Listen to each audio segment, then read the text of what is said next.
আজকে ছিল 21শে ডিসেম্বর, যেটা হলো কিনা আমার সোনা মামার জন্মদিন।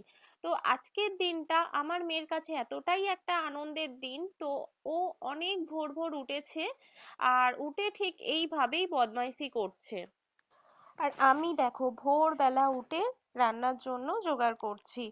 আর এটা আমার ডেলি রুটিন। আমি 4টে সাড়ে 4টের সময় উঠে পড়ি, ভোরবেলা উঠে রান্না করি তোমাদের দাদা ভাইয়ের জন্য। আর ও 7টা সাড়ে 7টার মধ্যে বেরিয়ে যায় খাবার নিয়ে।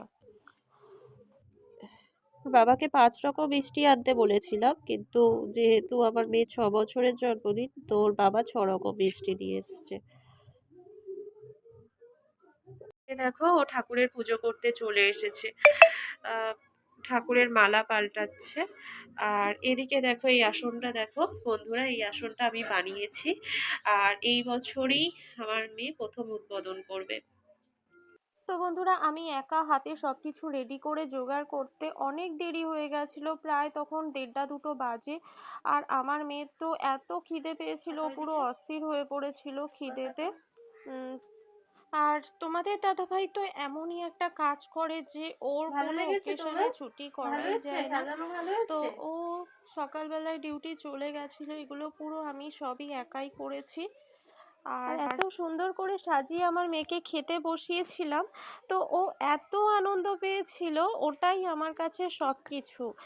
আর আর আমার মেয়ে আমাকে একটা কথাই বারবার বলছে, যেটা আমার শুনতে খুবই ভালো লাগছিল।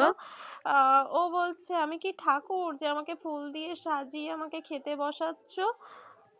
কিছু হোক আর না হোক, প্রচুর কেয়ারিং, ঠিক আছে। জামাটায় কোথায় খাবার টাবার পরে দাগ লাগবে, ওই জন্য পুরো ওড়নাটা নিয়ে গায়ে জড়িয়ে খাচ্ছে।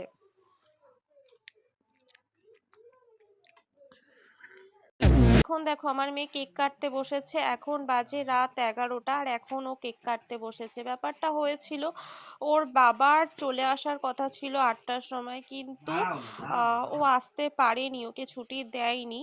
তো সেই জন্য আর আমাকেও এমনি বলেছিল যে তুমি মেয়েকে নিয়ে কেকটা কেটে নাও, কিন্তু আমি বললাম যে না, আমি এরকম ভাবে কেক কাটাবো না, তুমি এসো, তারপরে কেকটা কাটা হবে। তো রাত 11টায় এসেছে, আর তখনই কেক কাটা হয়েছে।